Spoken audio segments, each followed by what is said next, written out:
खड़े हो।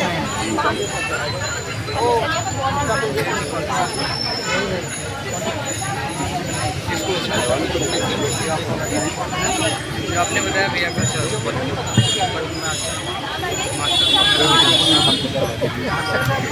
पीछे खड़े साथियों से रिक्वेस्ट करेंगे आगे आ जाएं।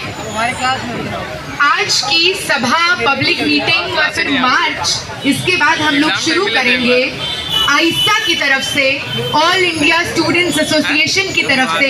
यहाँ पर मौजूद सभी साथियों को मेरा क्रांतिकारी इस्तकबाल, जय भीम। आज यहाँ पर जब हम लोग आए हैं, बात इसी से शुरू करूंगी कि धर्मेंद्र प्रधान का इस्तीफा आप सबको मुबारक। एक शिक्षा मंत्री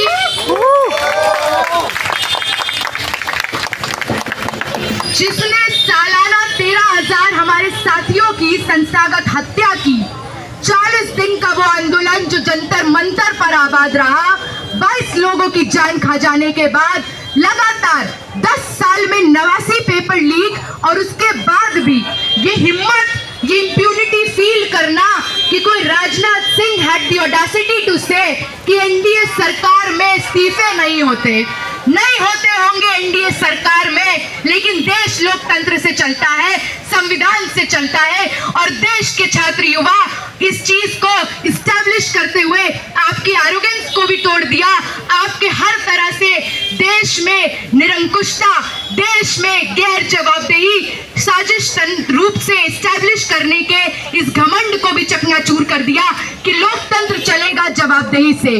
और इस जवाबदेही को लेते हुए भाजपा सरकार, जिसने हर तरह से इस दौर में, चाहे वो गोदी मीडिया हो, शैक्षणिक संस्थान हो, देश के न्यायालय हो, अलग अलग तरह से हर तंत्र पर कब्जा आजमाकर देश में सांप्रदायिक उन्माद, जातिवाद, महिला विरोधी, हर तरह से देश की एक बड़ी आवाम विरोधी राजनीति को काबिज करने का काम किया, उसको करारा जवाब दिया। आज जिस जगह पर हम लोग खड़े हैं, दिल्ली विश्वविद्यालय, जहां पर कई साथी जो आज यहाँ पर विक्ट्री मार्च में शामिल हैं, 12वीं की पढ़ाई कर अभी तुरंत दिल्ली लौटे हैं, दिल्ली में दाखिला लिया है, और यहाँ पर शायद इस तरह के प्रोटेस्ट में पहली बार अपनी भूमिका दर्ज करते हुए पहुंचे हैं। आप लोग जानिए कि आज जो छात्र आंदोलन ने इस देश में कर दिया है, यही लेगेसी इस यूनिवर्सिटी की है। जब कोई हिंदू कॉलेज जाकिर हुसैन रामजस बनता है, तो इस लेगेसी को कायम करते हुए ये बात कहता है कि छात्रों का राजनीति से सरोकार है, रहेगा, और हमारा काम है कि देश के लोकतंत्र को दुरुस्त करने के लिए हर तरह के हस्तक्षेप हम लोग करें। भगत सिंह जो एक दौर में कह गए कि छात्रों को राजनीति से दूर रखना देश के शासक वर्ग के पक्ष में है, क्योंकि क्लास में डेमोक्रेसी, सोशलिज्म, सेक्युलरिज्म पढ़ लेना छात्र होने का मायना नहीं है। जब इसको ये सरकारें रौंदती हैं तो इसके खिलाफ खड़ा होना छात्र होने का मायना है। तो आज आपसे इस उम्मीद के साथ भी रूबरू हो रहे हैं कि छात्र होने के सही मायने को इस यूनिवर्सिटी में आप और हम मिलकर इस्टेब्लिश करेंगे। वही रामजस कॉलेज जहाँ पे कभी कोई चंद्रशेखर आजाद ब्रिटिश हुकूमत से लड़ते हुए यहाँ पे हॉस्टल में आते हैं अपने साथियों के साथ और पढ़ा लेते हैं।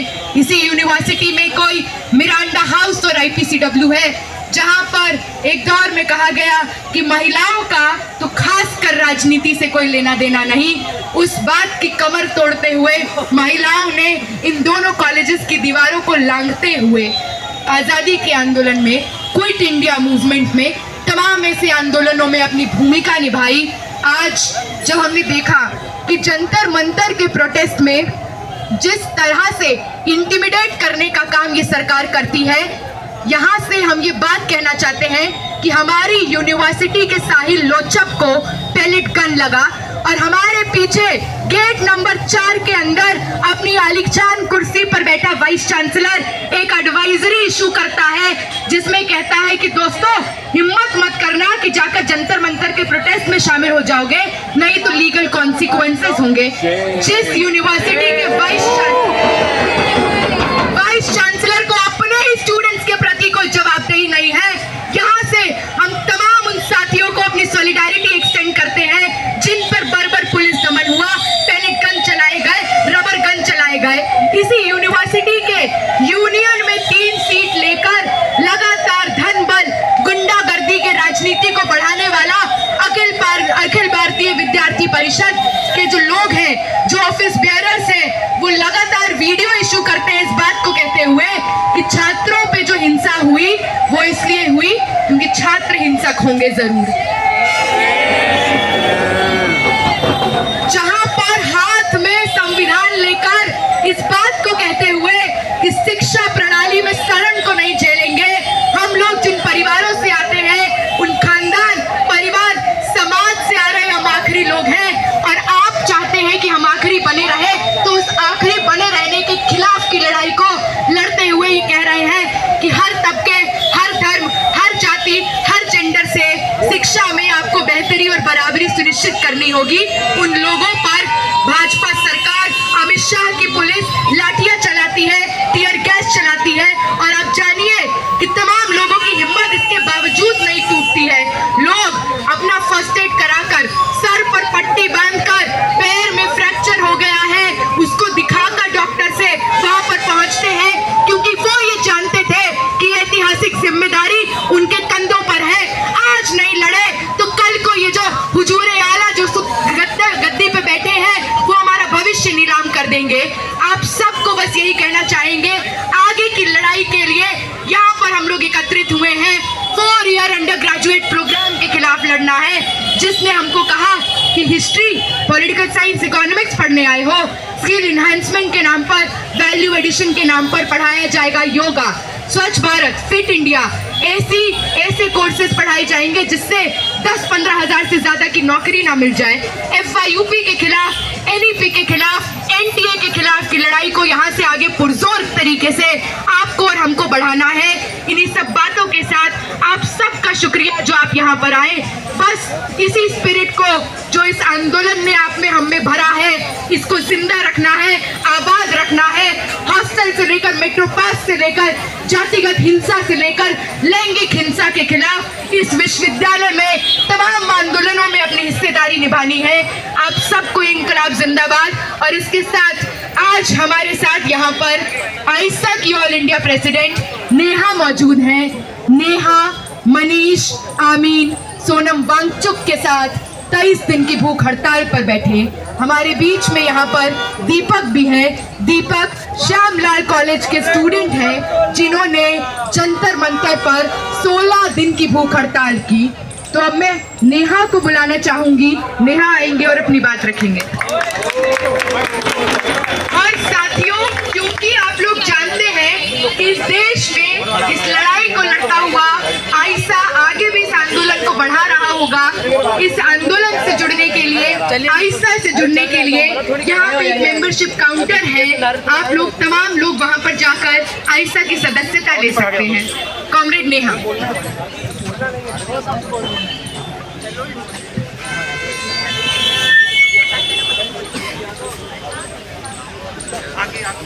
यार सुनिए, सब थोड़ा पीछे हो जाइए, पीछे प्लीज। सारे मीडिया के साथियों से रिक्वेस्ट है कि प्लीज आप थोड़ा खुल जाइए, प्लीज खुल जाइए साथी। माइक एकदम लग जाएगा, प्लीज इसको ओपन अप कर दीजिए।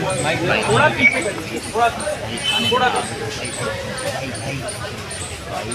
रुके रहो भाई, यही से करो ना। क्या यही रहो ना यार। ठीक है,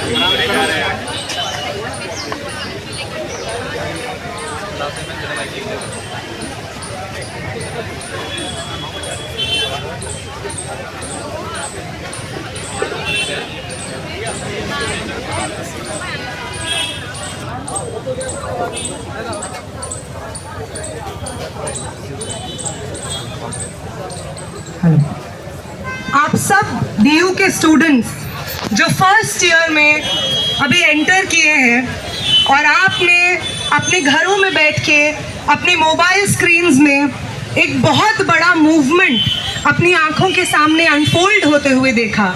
और जब आप यूनिवर्सिटी पहुंचे, आप चाहते थे कि उस मूवमेंट के जो मुख्य टेकअवेज हैं, मुख्य टेकअवेज ये कि the young people of this country, इस देश के स्टूडेंट्स, इस देश के यंग लोग, इस देश के जेन अल्फा, जेन जी और तमाम जो भी जनरेशन्स होने जा रही हैं, वो सब, we do not stand for hate, we do not stand for division.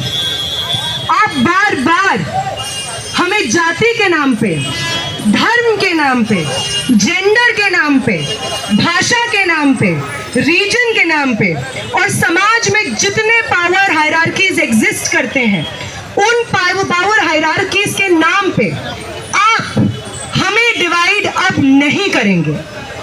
आपकी ये राजनीति जो हर बार स्टूडेंट्स के मुद्दों को डाइल्यूट करते हुए, उसको बुलडोज करते हुए सिर्फ अपने वोट बटोरना चाहती है। हर चुनाव के मौसम में आप इस देश के नागरिकों के पास आते हैं और उनसे जाति का, धर्म का, तमाम भाषाओं का, क्षेत्रों का रिश्ता जोड़ करके चुनाव में वोट्स मांगने की कोशिश करते हैं और जैसे ही जनप्रतिनिधि बन जाते हैं तो हमारे एजुकेशन के मुद्दे कहाँ जाते हैं? गायब हो जाते हैं। ये फैक्ट कहाँ जाता है कि इस देश में, जिसको एक यंग देश बोला जाता है, हमारे देश की एक significant population consists of the young people of this country, वो यंग लोग डिग्री लेने के बाद भी मजबूर है कि वो इस देश में अनएम्प्लॉयड घूमे। इसकी जिम्मेदारी कौन लेगा? कौन लेगा इसकी जिम्मेदारी कि दिल्ली यूनिवर्सिटी, इस देश की सर्वश्रेष्ठ यूनिवर्सिटी में जब स्टूडेंट्स पढ़ने आते हैं, सोशियोलॉजी पढ़ने आते हैं, हिस्ट्री पढ़ने आते हैं, आर्ट्स पढ़ने आते हैं, जर्नलिज्म पढ़ने आते हैं, तो ये सब चीजों को डाइल्यूट करके उन्हें फिट इंडिया पढ़ाया जाता है, स्वच्छ भारत पढ़ाया जाता है। उन्हें कहा जाता है कि जो भाजपा के पॉलिटिकल इकोसिस्टम से निकला हुआ ज्ञान और प्रोपेगेंडा है वही आपका एजुकेशन है। तो ये मुद्दा कहाँ गायब हो जाता है? ये मुद्दा कहाँ गायब हो जाता है कि दिल्ली यूनिवर्सिटी के कॉलेजेस में हर साल हम लोग 100 से 200% तक की फी हाइक देख रहे हैं। इससे आगे, इससे पहले आने वाली जो जनरेशंस यूनिवर्सिटीज में सिर्फ इसलिए पढ़ पाती थी क्योंकि दिल्ली विश्वविद्यालय एक पब्लिक यूनिवर्सिटी होने के नाते समाज के हर सेक्शन को शिक्षा का अधिकार मिले, इस चीज को अपनी जिम्मेदारी समझता था। आज उस जिम्मेदारी से हाथ धो करके, स्टूडेंट से पैसा वसूल करके लोन्स, हमारे कॉलेजेस, हमारी यूनिवर्सिटीज मजबूर हैं कि वो लोन्स लें और वो लोन्स चुकाने के लिए हमारी फीस को बढ़ाएं। हर साल दिल्ली विश्वविद्यालय में इस तरीके की फी हाइक्स हम लोग देखते हैं। वो मुद्दा कहाँ गायब हो जाता है? वो मुद्दा कहाँ गायब हो जाता है कि हमारे प्रोफेसर समरवीर जैसे टीचर्स को आप दिल्ली यूनिवर्सिटी, वो टीचर जो हमें सिखाते हैं कि समाज को कैसे देखना है, उसको आर्टिकुलेट करने की भाषा देते हैं, आप उन प्रोफेसर्स के साथ किस तरीके का सलूक करते हैं, आज भी दिल्ली यूनिवर्सिटी के स्टूडेंट्स इस चीज को याद रखते हैं।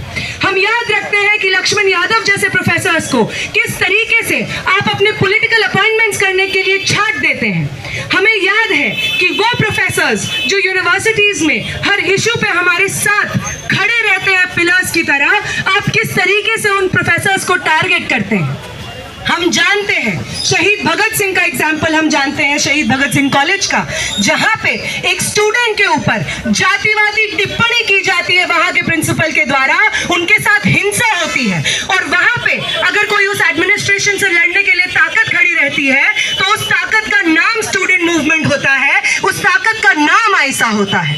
हम ये जानते हैं कि लगातार जिस तरीके का हरासमेंट IPCW में होता है, मिरांडा में होता है, गार्गी में होता है, कमला नेहरू में होता है, और ये हरासमेंट करने वाली ताकतें और कोई नहीं है, ये वही ताकतें हैं जो भाजपा के सत्ता पक्ष के साथ में खड़ी रहती हैं। और उस ताकत का नाम भी आप सुन लीजिए, उस ताकत का नाम ABVP है। आगे आने वाले समय में बार बार आपके कॉलेजेस में आएंगे, बहुत सतर्क रहिएगा।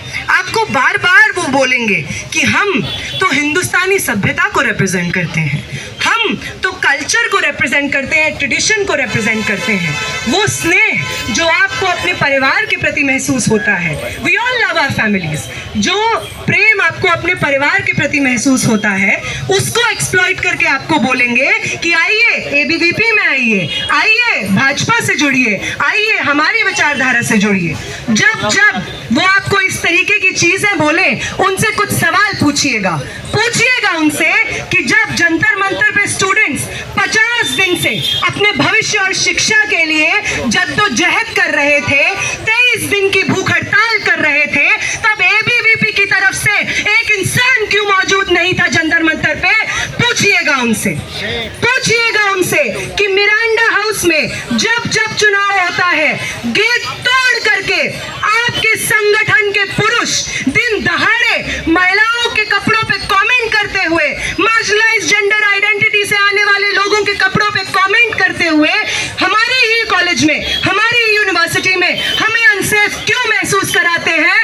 पूछिएगा उनसे, पूछिएगा, पूछिएगा एबीवीपी से कि जब इस देश में अलग अलग यूनिवर्सिटीज में, दिल्ली यूनिवर्सिटी के अलग अलग कॉलेजेस में स्टूडेंट्स सेमेस्टर के स्टार्टिंग में जब तो जहद करते हैं कि जो फी हाइक हो रही है उसको रोल बैक किया जाए, तो आपके लोग ग्राउंड से सिस्टमैटिकली हमेशा गायब क्यों पाए जाते हैं? इनफैक्ट आप लोग माइकों से, प्रेस कॉन्फ्रेंसेस से बार बार ये क्यों कहते हैं कि वो एनईपी जो इस तरीके के फी हाइक्स को सिस्टमैटिकली हमारे कॉलेजेस में इन्फोर्स कर रहा है, आप ये क्यों कहते हैं कि आप उस एनईपी को इस यूनिवर्सिटी में, देश के अलग अलग तमाम पब्लिक यूनिवर्सिटीज में लागू करवाएंगे?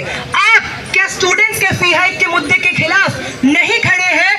पूछिएगा एबीवीपी से, पूछिएगा एबीवीपी से कि जब इस तरीके के डेमोक्रेटिक प्रोग्राम्स होते हैं, जब हम बात करना चाहते हैं एजुकेशन पे, अनएम्प्लॉयमेंट पे, जब हम बात करना चाहते हैं हमारे भविष्य पे, तो ऐसा क्यों होता है कि ABVP in the past few years हमारे प्रोग्राम्स में आते हैं वो लोग और बार बार हिंसा करते हैं हमारे प्रोग्राम्स में? जिन लोगों के पास डायलॉग की ताकत नहीं है, रीजन की ताकत नहीं है, क्रिटिकल थिंकिंग की ताकत नहीं है, वो लोग बार बार हथियार का इस्तेमाल करते हैं, हिंसा का इस्तेमाल करते हैं हमारे इस छात्र आंदोलन को दबाने के लिए। पूछिएगा एबीवीपी से। और जब वो आपसे पूछे कि आप बड़ा आयशा के प्रोग्राम में गए हुए थे, क्यों गए हुए थे, क्या किया है आज तक आयशा ने, तो भी बता देती हूँ क्या कहना है। ये कहना है कि जब एनईपी को इन्फोर्स किया जा रहा था और पहली बार दिल्ली विश्वविद्यालय में एफआईयूपी का मॉडल लागू हुआ था, अगर संघर्ष करके किसी ने उसे वापस करवाया था तो उस ताकत का नाम आयशा था, इसलिए जुड़े हुए हैं आयशा से। कहिएगा उनको कि जब 2019 में जेएनयू में फी हाइक को यूनिलैटरली एनफोर्स किया जा रहा था, तो उस फी हाइक के मूवमेंट को जो लोग लड़ रहे थे वो लेफ्ट के लोग थे, जो स्टूडेंट ऑर्गेनाइजेशन अपने कंधों पे कैरी कर रही थी उस मूवमेंट को, उसका नाम आयशा था, इसलिए खड़े होते हैं आयशा के साथ। कहिएगा उनको कि जब दिल्ली विश्वविद्यालय में हम लोगों ने कैंपेन चलाया था कि एसी बस पास के लिए हम लोग जद्दोजहद करेंगे, प्रोटेस्ट करेंगे, डिटेन होंगे, एफआईआर खाएंगे, तो तब उस मूवमेंट को जो लीड कर रहा था, और अगर आज स्टूडेंट्स को एसी बस पास मिलता है, अगर आज मेट्रो कंसेशनल पासेस का मूवमेंट जिंदा है, तो वो इसलिए जिंदा है क्योंकि स्टूडेंट फोर्सेस उस ताकत को, उस मूवमेंट को जिंदा रखे हुए हैं, और उसमें जो मूवमेंट है, जो फोर्स है जो उसको जिंदा रखे हुए हैं, उसका नाम आयशा है। कह दीजिएगा उनको, कह दीजिएगा उनको कि जब आपके लोग, आपके एबीवीपी के लोग आईपीसीडब्ल्यू में घुस करके फेस्ट में हरासमेंट करते हैं, तो वहां पे जा करके स्टूडेंट्स के, एक स्टूडेंट्स की टेस्टिमनी से लेकर के वहां पे एक बड़ा प्रोटेस्ट ऑर्गेनाइज करने से लेकर के एडमिनिस्ट्रेशन को झुकाने का कोई अगर काम करता है, तो उस ताकत का नाम आयशा है, इसलिए खड़े होते हैं हम लोग आयशा के साथ में। और सबसे रीसेंट एग्जाम्पल जो आप सबके सामने है, कहिएगा उनको कि जब इस देश के अलग अलग कोनों से अपनी शिक्षा और भविष्य को लेकर के एक व्यापक मूवमेंट इस देश के यंग लोग कंस्ट्रक्ट कर रहे थे, जंतर मंतर पे ये प्रोटेस्ट चल रहा था, बिहार में पटना में ये प्रोटेस्ट चल रहा था, जयपुर में ये प्रोटेस्ट चल रहा था, बेंगलोर में ये प्रोटेस्ट चल रहा था, कोलकाता में ये प्रोटेस्ट चल रहा था, और जब स्टूडेंट्स को 20 तारीख को जंतर मंतर पे लाखों स्टूडेंट्स को लाठियां पड़ रही थी, उनके ऊपर पैलेट गन्स चलाए जा रहे थे, पिस्टल्स फायर हो रहे थे, ये भी रिपोर्ट में आया है। तो जब इस तरीके की सिस्टमैटिक हिंसा इस देश के स्टूडेंट्स एक यूनाइटेड फोर्स की तरह झेल रहे थे, उसका सामना कर रहे थे, सब कुछ दांव पे लगा करके 50 दिन का सिटिंग, 50 दिन से ज्यादा का ये मूवमेंट हम लोगों ने जंतर मंतर पे और देश के कोनों में चलाया था। तो इस मूवमेंट के सेंटर में जो लोग थे, जो लोग सिटिंग में भी बैठे, जो लोग पहले कॉल से लेकर के आखिरी दिन धर्मेंद्र प्रधान के रेजिग्नेशन तक इस मूवमेंट को अपने कंधे पे उठाए हुए थे, उन लोगों का नाम आयशा है, इसलिए खड़े होते हैं आयशा के साथ में। बोल दीजिएगा उनको। और तीसरा चीज जिसको मैं एड्रेस करना चाह रही थी, क्योंकि आप में से बहुत सारे लोग आए और उन्होंने कहा कि इससे पहले की जो हमारी जनरेशन्स रही हैं और जिस तरीके से हमने सिस्टम को फलते फूलते नर्चर होते हुए देखा है, हम उसके साथ नहीं खड़े होते हैं। इर्रिस्पेक्टिव ऑफ कि हम कौन से धर्म, कौन सी जाति, कौन से एरिया से आते हैं, हम जंतर मंतर के जो मूवमेंट ने पॉसिबिलिटी खड़ी कर दी कि एक दूसरे के खिलाफ नहीं लड़ना होता है, एक दूसरे का हाथ पकड़ करके एक दूसरे के साथ लड़ना होता है, एक यूनाइटेड ताकत से जो छात्रों के विरोध में लगातार काम कर रही है। तो आप लोग कहते हैं कि इस आइडिया के साथ हम खड़े हुए हैं, हम इस आइडिया के साथ खड़े हुए हैं कि अब हम नहीं होंगे डिवाइड आपके कास्ट के एजेंडा पे, आपके रिलीजन के एजेंडा पे, आपके जेंडर के एजेंडा पे नहीं होंगे डिवाइड हम लोग। हम अगर कुछ होंगे तो वो यूनिफाइड स्ट्रगल में होंगे, अगर हम कुछ होंगे तो संघर्षशील पंक्तियों में होंगे, अगर हम कुछ होंगे तो सड़कों पे मिलेंगे, अगर हम कहीं मिलेंगे तो बैरिकेड्स के पीछे मिलेंगे। सिर्फ इसलिए नहीं क्योंकि हमारी जनरेशन जानती है कि अगर आगे इस देश को बचाना है, इस पूरे पब्लिक एजुकेशन के सिस्टम को बचाना है, तो हमें बचाना है। It is we, the people of India, we, the young people studying in universities and colleges, जिनके कंधों पे आज ये जिम्मेदारी है कि इस देश को जिस नफरत की आग में झोंक दिया गया था, उस नफरत की आग से बाहर निकालेंगे हम इस देश को। ये जिम्मेदारी हमारे ऊपर है।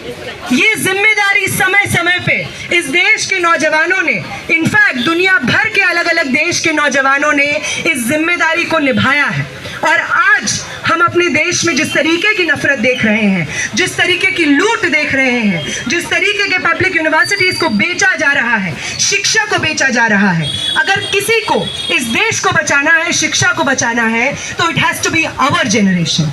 तो इस जनरेशन की इस सेंस ऑफ रिस्पॉन्सिबिलिटी को मेरा बहुत बहुत सलाम, आयशा का बहुत बहुत सलाम। और इसी सेंस ऑफ रिस्पॉन्सिबिलिटी, इसी सेंस ऑफ यूनिफाइड स्ट्रगल के साथ हमें आगे बढ़ते जाना है। और ये मूवमेंट याद रखिए खत्म नहीं हुआ है। जब भी आपको लगे ये मूवमेंट खत्म हो गया है, याद करिएगा 20 तारीख को जिन स्टूडेंट्स को मार पड़ी है, अभी 5 मिनट पहले मुझे उनमें से बहुत सारे स्टूडेंट्स मिले जिन्होंने मुझे अपने गर्दन की चोटें दिखाई, हाथ पे लगी हुई चोटें दिखाई, बोला कि उनका पैर आज तक सूजा हुआ है। जब भी आपको मन करे कि भूल जाते हैं वो मुश्किल संघर्ष, तब याद करिएगा कि आपके साथ जो लोग उस संघर्ष में शामिल थे, उनके घाव अभी तक नहीं भरे हैं। जब आपको लगे कि अब तो सब ठीक हो गया है, धर्मेंद्र प्रधान का रेजिग्नेशन हो गया है और अब तो सब सही है, तब याद करिएगा किस तरीके से सत्ता पक्ष के लोग, आईटी सेल के लोग 15 साल की लड़कियों को ट्रोल कर रहे हैं, कैमरा के सामने हाथ जोड़ करके उनसे माफी मंगवा रहे हैं। इस जिल्लत को याद रखिएगा, याद रखिएगा कि किस तरीके से इस देश के प्रधानमंत्री बार बार बेटियों को माफ करने की बात करते हैं, बार बार ये ओनस और ये जिल्लत बेटियों के सर डालते हैं कि ये कैसी भाषा के इस्तेमाल कर रही हैं। इस मिसोजिनी को याद करिएगा जो बार बार प्रोफेनिटी ऑफ लैंग्वेज पे बात करते हैं, लेकिन उनके क्रिमिनलिटी ऑफ एक्शन पे बात नहीं होती है, हमारी टूटी हुई हड्डियों की मोरालिटी पे बात नहीं होती है। बार बार इस मूवमेंट को जिंदा रखिएगा। और अगर आज किसी चीज के लिए हमें लड़ना है, इस मूवमेंट का अगला कदम जो होना है वो ये होना है कि वो अमित शाह जिसने इस हिंसा को अंजाम दिया, वो अमित शाह जिसने ऑर्डर्स दिए कि ये पैलेट गन्स बांटी जाएंगी 20 की सुबह, वो अमित शाह जिसने अगर वहां पे खड़े होकर ऑर्डर नहीं भी दिए, मैजिस्ट्रेट ने वो ऑर्डर पास किए बिना अमित शाह को पता हुए, तो वो एक इनकेपेबल होम मिनिस्टर है और इस तहत वो इस्तीफा दें। और अगर उन्होंने ऑर्डर्स दिए हैं तो वो कल्पेबल है, इस तहत वो इस्तीफा दें। और वो कमिश्नर ऑफ पुलिस जो रातों रात बदल गए और उनके रातों रात बदलने के बाद सोनम वांगचुक को सुबह सुबह उठा लिया जाता है और 20 जुलाई का खूनम खून ब्लड बाथ हम लोग सेंट्रल दिल्ली में देखते हैं, वो कमिश्नर ऑफ पुलिस को रिजाइन करना होगा। और तीसरी चीज़ जो सबसे इम्पॉर्टेंट चीज़ है हम स्टूडेंट्स के लिए जो इस मूवमेंट से जुड़े रहे, वो ये है कि जो लेसन्स हैं इस मूवमेंट के, वो लेसन्स ये नहीं है कि धर्मेंद्र प्रधान ने इस्तीफा दे दिया और हम जीत गए। वो लेसन ये है कि अगर हम यूनाइटेड संघर्ष लड़ने के लिए प्रतिबद्ध हैं, अगर हम अपने तमाम डिविजन्स की राजनीति को जो हमें सिखाई गई है उसको अंडू करके अपनी शिक्षा और भविष्य के लिए लड़ने के लिए तैयार हैं, तो बड़े से बड़े तानाशाह को हम घुटनों पे ला सकते हैं। ये सीख है, इस सीख को जिंदा रखने की ज़रूरत है, क्योंकि आगे आने वाले समय में बार बार इस सीख को दोहराना है हमें।